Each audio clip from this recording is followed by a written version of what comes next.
Hello everyone. So in last lecture I will uh, teach you topic placenta. So in that today's topic I will teach you umbilical cord, umbilical abnormality and umbilical functions. So you see the umbilical cord attached to the baby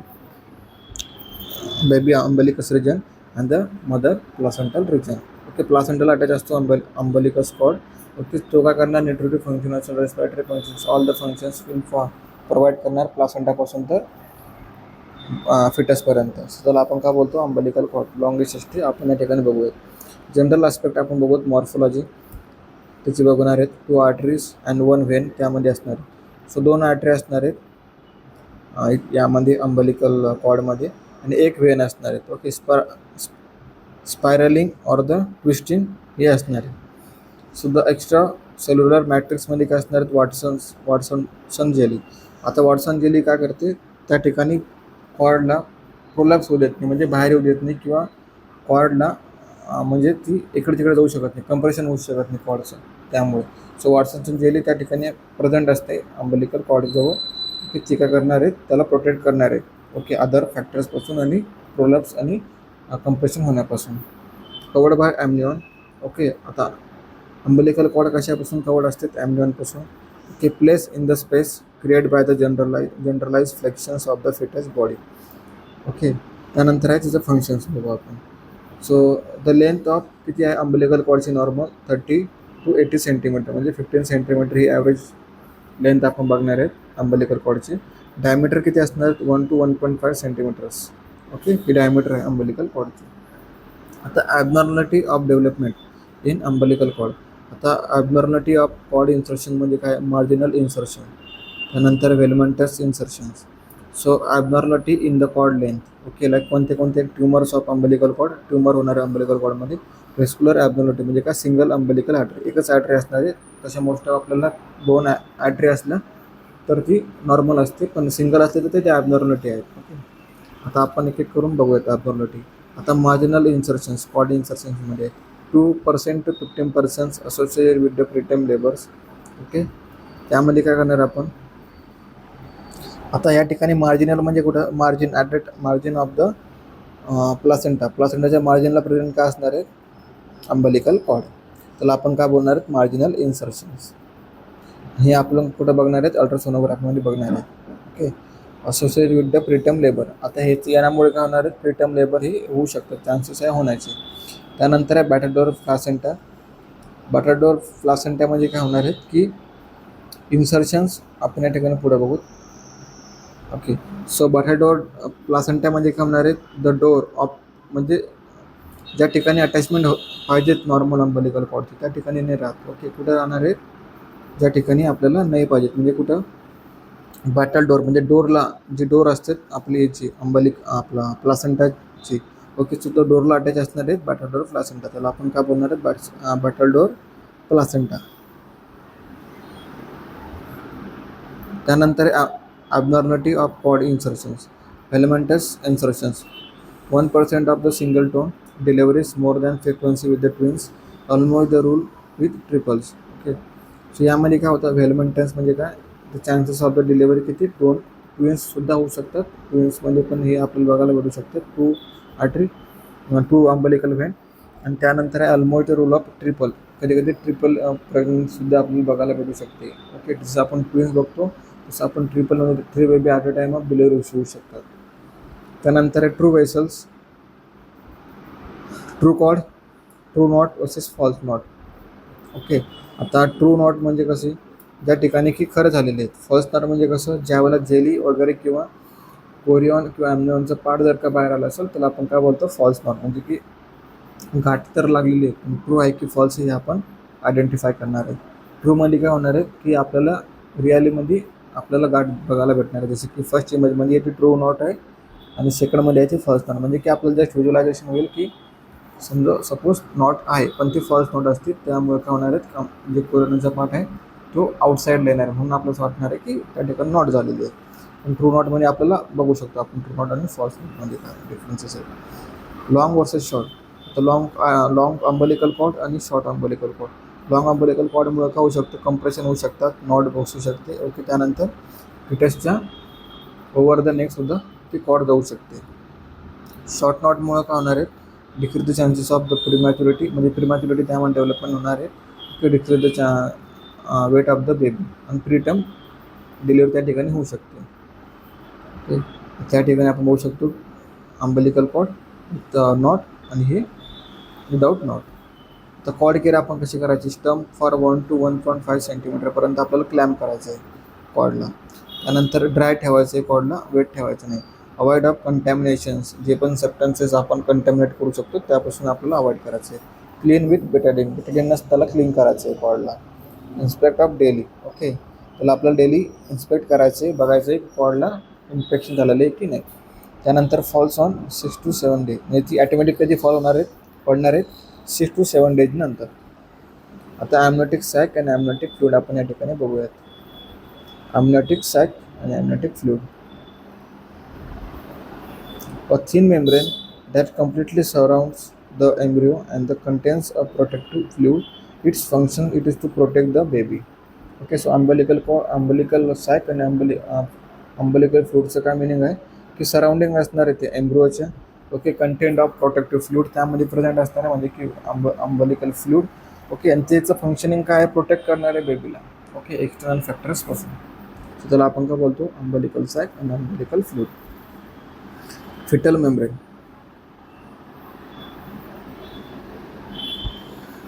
They function in the embryo's protection, nutrients, respirations and the excretion.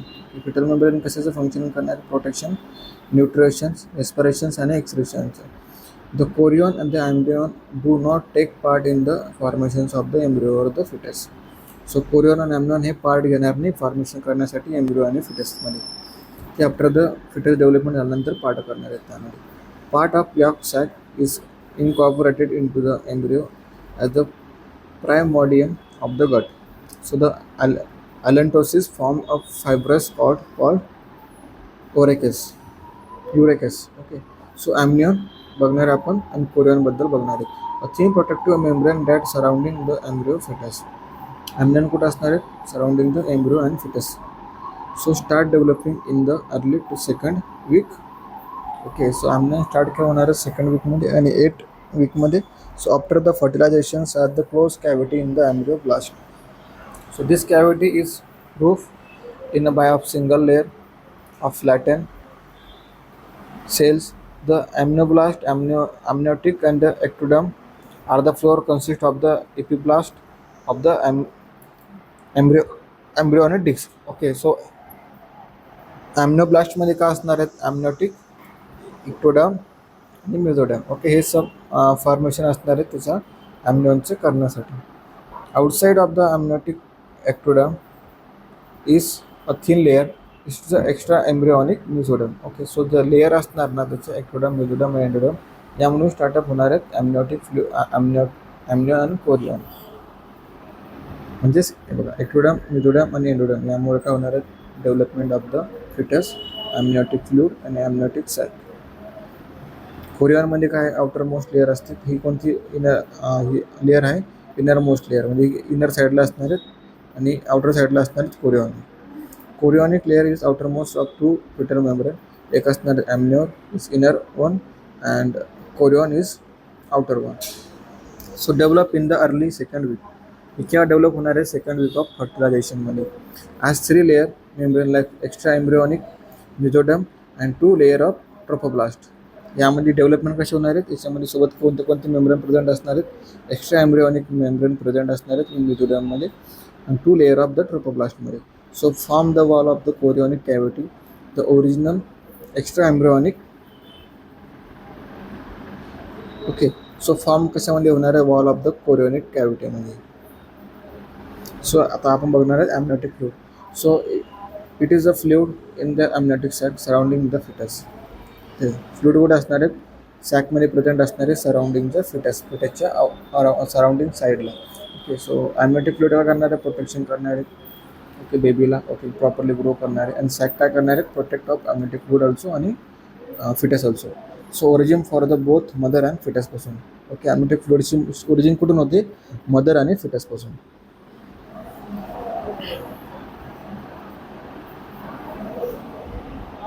Amniotic fluid is found in the membranous sac that surrounding the fetus and provide a cushion to protect the fetus. आता amniotic fluid काय करणार आहेत, मेम्ब्रेनसचे sack असणार आहेत, म्हणजे कशी फिटसला provide करणारे cushion, म्हणजे की प्रॉपरली सॉफ्टनेस आणि प्रोटेक्ट करणारे फिटसला amniotic फ्लुइड. त्यानंतर आहे transudations from the maternal circulations across the placenta surface and the fetal membrane. हे ट्रान्सप्लांटेशन करणार आहेत, काय ट्रान्सफर करणार म्हणजे काय मॅटर्नल सर्क्युलेशन, जे पण मदरचं सर्क्युलेशन आहे ते अक्रॉस द प्लासेंटा सर्फेस, आता प्लासेंटल सर्फेसपासून तर फिटल सर्फेसपर्यंत. त्यानंतर ॲक्टिव्ह सिक्रेशन असणारे फ्रॉम द ॲम्नियोटिक इपिथेलियमपासून, ॲक्टिव्ह सिक्रेशन. सो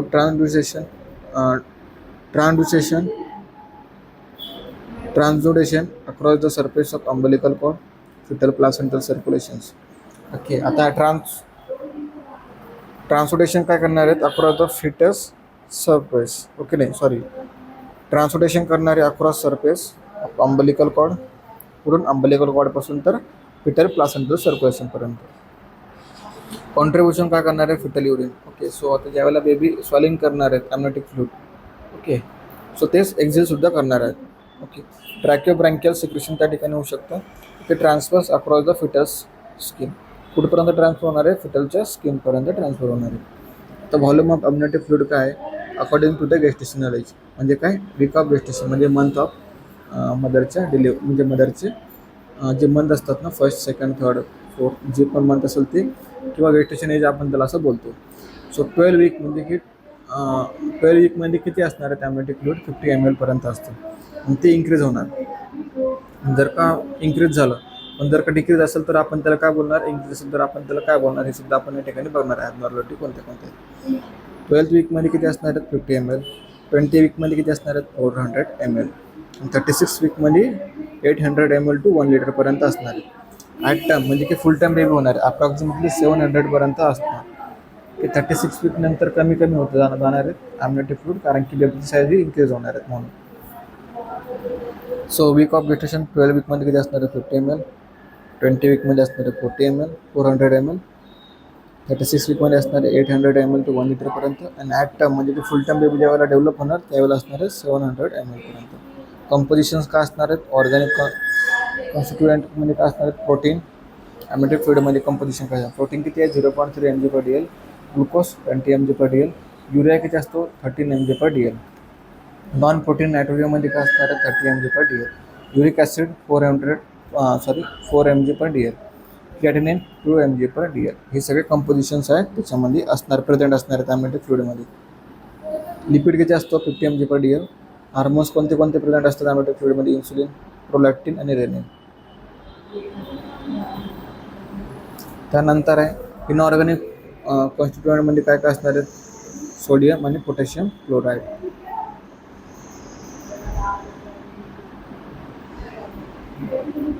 त्यानंतर आहे सस्पेंडेड पार्टिकल्स कोणते असतात ना, lanugo, okay, desquamated fetal skin cell, vernix सेरोजा, shedded amniotic cells, cell from the respiratory tract, GIT tract, gastrourinary tract, okay, genitourinary tract. आता यामध्ये काय असणार आहे, कोणते पार्टिकल्स असणार आहे, लिंगो म्हणजे काय hair, small hair on the present in स्किनच्या वरती, फिटल स्किन सेल असणार आहेत, व्हर्नेक्स सेरोसा असणार म्हणजे काय व्हाईटिश कलरचं त्या ठिकाणी बघा प्रेझेंट असतं बेबीच्या ज्यावेळेला डिलिव्हरी होते बेबी. ॲम्नियोटिक फ्लुइडचे शेडेड असतात रेस्पिरेटरी ट्रॅकमध्ये आणि जीआय ट्रॅकवरती और जेनेटोयुरिनरी ट्रॅकवरती बघा व्हाईट कलरेशनचे फॉर्मेशन असणार. फिजिकल फीचर्स काय, फेंटली अल्कलाइन असतो तो आपला amniotic fluid, low specific gravity असते जी किती 1.0110. त्यानंतर become a highly hypotonic to maternal serum at term pregnancy. कसा असतो तो हायपोटॉनिक सोल्युशन सारखा असतो, okay, maternal serum with term प्रेग्नन्सीमध्ये. सो ऑस्मोलॅरिटी किती प्रेझेंट असते amniotic फ्लुइडमध्ये 250 mol of osmolarity per litre. It's issue for the fetal मॅच्युरिटीसाठी ही इम्पॉर्टंट असतात. कलर कोणते असतात, इन अर्ली प्रेग्नन्सीमध्ये कलरलेस असतो. At term becomes a pale yellow straw colour असणार आहे due to presence of exfoliated lanugo and the epidermis cells are fetal skin. Straw colour and colourless हा कलर असतो. आता ॲबनॉर्मल कलरसुद्धा आपण बघणार आहेत ॲम्नियोटिक फ्लुइडचे. ग्रीनिश कलर जर का असेल तर समजून घ्यायचं की मेकोनियम पास केलेला आहे बेबीने. गोल्डन येलो कलर जर का असेल तर काय होणार आहे, आराची इनकम्पॅबिलिटी. ओके, बिलिरोबिन म्हणजे काय, त्यामध्ये जॉन्डिसचे चान्सेस असतात. ग्रीनिश कलर जर का असेल, ग्रीनिश येलो, तर इन पोस्ट मॅच्युरिटी म्हणजे की मॅच्युरिटीच्या पेक्षा जास्त दिवस झालेले आहेत. त्यानंतर डार्क मरून कलर असेल किंवा ब्लड स्टेन कलर असेल तर समजून घ्यायचं की ॲक्सिडेंटल हेमोरेज झालेला आहे किंवा ॲक्सिडेंटल ब्लड लॉस झालेलं आहे बेबीचं. पुरून ज्यूस और डार्क ब्राऊन जर का असेल so presence of fetus death म्हणजे की आपण समजून घ्यायचं की फिटस हा डेट झालेला आहे. डार्क ब्राऊन जर का कलर असेल तर. Functions of amniotic fluid during pregnancy.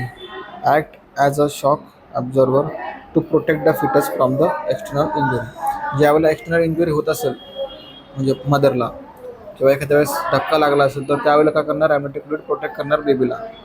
Maintain the fetal temperature. फिटसचं टेम्परेचर कोण मेंटेन करतं, amniotic fluid. All free movement and growth of fetus. Free मुवमेंटसाठी हेल्प करणार आणि ग्रोथ करण्यासाठी हेल्प करणार फिटसला. प्रिव्हेंट करणार formations of the fetal parts of amniotic site. So has some nutritive value, becomes a small of amount of protein and the salt content हे ठिकाणी provide करणार ॲम्नियोटिक फ्लुइड. सो ॲम्निओ सिंथेसिससाठी help करणार. ज्यावेळेला आपण ॲम्निओ सिंथेसिस करतो, टेस्ट करतो आपण ॲम्नियोटिक फ्लुइडची, त्यावेळेसुद्धा ॲम्निओ सिंथेसिस हेल्प करणार. ॲम्निओ इन्फ्युजनसाठी सुद्धा आपल्याला हेल्प होणार आहेत ॲम्नियोटिक फ्लुइड. म्हणजे ज्यावेळेला इन्फ्युजन करतो आपण एक्सटर्नल फ्लुइड आपण बाहेर आतमध्ये टाकतो hypotonic solution. Genetic disease identification. ज्यावेळेला बेबीला कोणता डिसीज आयडेंटिफाय करायचा आहे ते आयडेंटिफिकेशन करण्यासाठी आपल्याला कशाचा हेल्प लागणार आहे, ॲम्नियोटिक फ्लुइडचा. सो अल्ट्रासाऊंड इक्विपमेंटसाठी सुद्धा आपल्याला कशाचा हेल्प लागणार आहे, ॲम्नियोटिक फ्लुइडचा. ओके. सो नॉर्मल सलाईन असते 100 ml. Okay. I V through आपण इंट्रायुट्राईन प्रेशरमध्ये काय कॅटेजरमध्ये आपण काय टाकतो, हायपोटोनिक सोल्युशन आपण इन्फ्युजन करणार. त्याला आपण काय बोलतो, ॲम्निओ इन्फ्युजन आपण असं बोलतो त्याला. आणि ही कोणती प्रोसिजर आहे, ॲम्निओ सिंथेसिस. ओके. व्हिज्युलायझेशन करून सुद्धा आपण काय करतो, ॲम्नियोटिक फ्लुइड थोडंसं फ्लुइड बाहेर काढतो ॲनालिसिस करण्यासाठी निडल थ्रू. ड्युरिंग लेबरच्या वेळेला काय होणार, आता ॲम्नियोटिक फ्लुइड लेबर ज्यावेळेला बेबी डिलिव्हर होणार त्यावेळेला काय होणार, त्यावेळेला काय हेल्प करणार तो, it form hydrostatic wedges to help dilation of the cervix. Dilation करण्यासाठी किती बेबीची साईज किती इम्प्रूव्हमेंट झालेली आहे डायलेशन करण्यासाठी, किंवा बेबी किती वेळामध्ये आउटसाईड होणार आहे थ्रू त्यांच्या लेबर पिरियडमधून. Okay. So during uterine contraction म्हणजे काय, युट्राईनचं कॉन्ट्रॅक्शन होतं, बेबी एक्सपेल आउट व्हायला स्टार्ट होतो म्हणजे काय बेबी बाहेर येण्यासाठी रेडी राहतो. सो ॲम्नियोटिक फ्लुइड काय करणार, इंटॅक्ट करणार मेम्ब्रेनला टू प्रिव्हेंट करणार interference with the placental circulation. So its provides pool for the fetus to excrete urine. Protect the fetus from the ascending infection by the bacteriocidal action. ज्यावेळेला protect करणार infection, okay, help करणार uterine कॉन्ट्रॅक्शनसाठी, बेबीला expel out करण्यासाठी help करणार amniotic fluid in during the लेबरमध्ये. Clinical इम्पॉर्टन्ससाठी काय, ॲम्नियोटिक फ्लुइड काय करतो आपण, मॅच्युरिटी किती डेव्हलपमेंट झालेली फिटसमध्ये ते बघण्यासाठी आपण ॲम्नियोटिक फ्लुइडची टेस्ट करतो. Intraamniotic installations, prostaglandins and the hypotonic saline can be use in inductions of the abortion. आता ज्यावेळेला ॲबॉर्शन झालं असेल एखाद्या मदरचं, त्यावेळेला काय करणार आपण, हायपोटोनिक सोल्युशन म्हणजे की नॉर्मल सलाईन सोल्युशन आपण काय करतो, इन्स्टॉलेशन करतो आणि रिमूव्ह करतो all part of the fetus, dead part of the fetus. Artificial rupture of मेम्ब्रेनसाठी सुद्धा आपल्याला हेल्प होणार आहे कशाची, amniotic फ्लुइडची.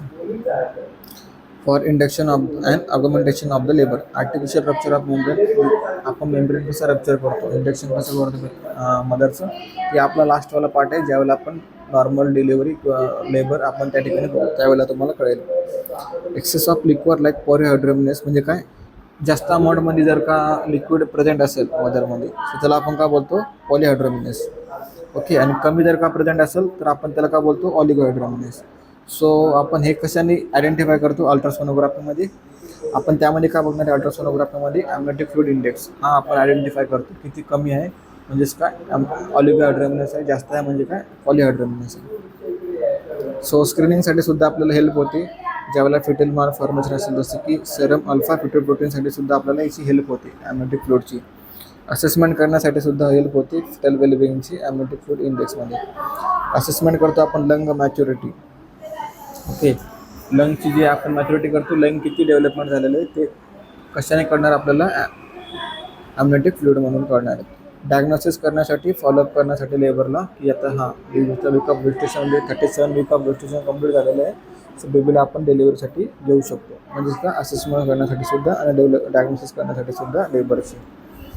Diagnosis of pre rupture of membrane म्हणजे काय? आर्टिफिशियली रप्चर करतो आपण बेबीचं मेम्ब्रेन म्हणजे मदरची मेम्ब्रेन आपण आर्टिफिशियली रप्चर करतो फॉर द इंजेक्शन करण्यासाठी. मेजरमेंट करण्यासाठी of AFI. Okay. So method of amniotic fluid by USG आपण एक्झामिनेशन करतो. लार्जेस्ट पॉकेट ऑफ मेजरमेंट किती आहे? सो नॉर्मल रेंज ऑफ किती असतात त्याची? 5 to 24 centimetre. Single deep pocket असेल तर किती? आणि नॉर्मल रेंज किती असते सिंगल डीपेस्ट पॉकेटची? 2 to 8 सेंटीमीटरपर्यंत. आता हे दोन आहेत. ज्यावेळेला फ्लूइड इन्क्रीज झालं ॲम्नियोटिक फ्लुइड, ओके, आणि AFI इंडेक्स जे आहे, ओके, ॲम्नियोटिक फ्लुइड इंडेक्स किती आहे? 25च्या वरती असेल, ओके, आणि सिंगल डिपेस्ट पॉकेट जर का 8 सेंटीमीटरच्या वरती असेल तर आपण त्याला काय बोलतो? ॲम्नियोटिक फ्लुइडमध्ये पॉलिहायड्रामिनेस असं आपण त्याला आयडेंटिफाय करतो. सो डेफिनेशन काय? पॉलिहायड्रामिनेसची define as excessive of amniotic fluid म्हणजे की जास्त अमाऊंट ऑफ ॲम्नियोटिक फ्लुइड आहे. किती? 2000 ml पेक्षा जास्त आहेत. आणि त्याची ॲम्नियोटिक फ्लुइड इंडेक्स किती आहे? इन्क्रीज झालेली आहे 25 सेंटीमीटरपेक्षा. आणि सिंगल डिपेस्ट पॉकेटसुद्धा 8 सेंटीमीटरपेक्षा जास्त झाले. त्याला आपण काय बोलतो? पॉलिहायड्रामिनेस. जसं या ठिकाणी आपण बघितलं सिंगल डिपेस्ट पॉकेट किती? 2 to 8 हे नॉर्मल असतात. तर नॉर्मल रेंज किती असते? 5 to 24 सेंटीमीटर AFI ॲम्नियोटिक फ्लुइड इंडेक्सची. या ठिकाणी 25च्या वरती झालेली आहेत आणि 8 सेंटीमीटरच्या वरती झालेली सिंगल डिपेस्ट पॉकेटची. सो त्याला आपण काय आयडेंटिफाय करणार आहेत? पॉलिहायड्रामिनेस. ऑलिगोहायड्रामिनेस म्हणजे काय? ॲम्नियोटिक फ्लुइड कमी होणार आहेत. किती कमी होणार आहेत? लेस दॅन 200 ml म्हणजे 200 ml पेक्षा खूप कमी होणार आहे. तर त्याला आपण काय बोलणार आहेत? ऑलिगोहायड्रामिनेस म्हणजे की decrease the amount of amniotic fluid in less than 200 ml. So it is called as oligohydramnios. So त्याची ॲम्नियोटिक फ्लुइड इंडेक्स किती? 5 सेंटीमीटरपेक्षा कमी. त्या ठिकाणी 5 सेंटीमीटर ते 24 सेंटीमीटर नॉर्मल इंडेक्स आहे. सो 5 सेंटीमीटरपेक्षा पण कमी होणार म्हणजे काय? खूप कमी होणार आहेत ॲम्नियोटिक फ्लुइड इंडेक्स. किंवा सिंगल डिपेस्ट पॉकेट किती असतो? 2 to 8 सेंटीमीटरपर्यंत हा नॉर्मल असतो. तर हा किती होणार आहे? डिक्रीज 2 पेक्षा पण कमी होणार आहे म्हणजे 2 सेंटीमीटरपेक्षा पण कमी होणार आहे. तर त्याला आपण काय बोलणार आहे? ऑलिगोहायड्रामिनेस. सो पॉलिगोहायड्रामिनेस आणि ऑलिगोहायड्रामिनेस ही ॲबनॉर्मॅलिटी आहे, ओके, डिसीज कंडिशन आहे. हे आपण इन डिटेलमध्ये एक्सप्लेन करणार आहेत जस्ट, ओके. सो तुम्हाला एवढ्यापर्यंत कळालं का आपण आतापर्यंत काय शिकलो? अम्बिलिकल कॉर्ड, त्याच्या ॲबनॉर्मॅलिटी, ॲम्नियोटिक फ्लुइड, त्याच्या फंक्शन्स, ओके, त्याचे ॲबनॉर्मॅलिटी आपण आतापर्यंत आपण हे सगळं मी तुम्हाला टीच केलेलं आहे. सो तुम्ही हा प्रॉपरली व्हिडिओ बघा. काही नाही समजलं तर विचारू शकता, ओके. थँक्यू सो मच सगळ्यांना.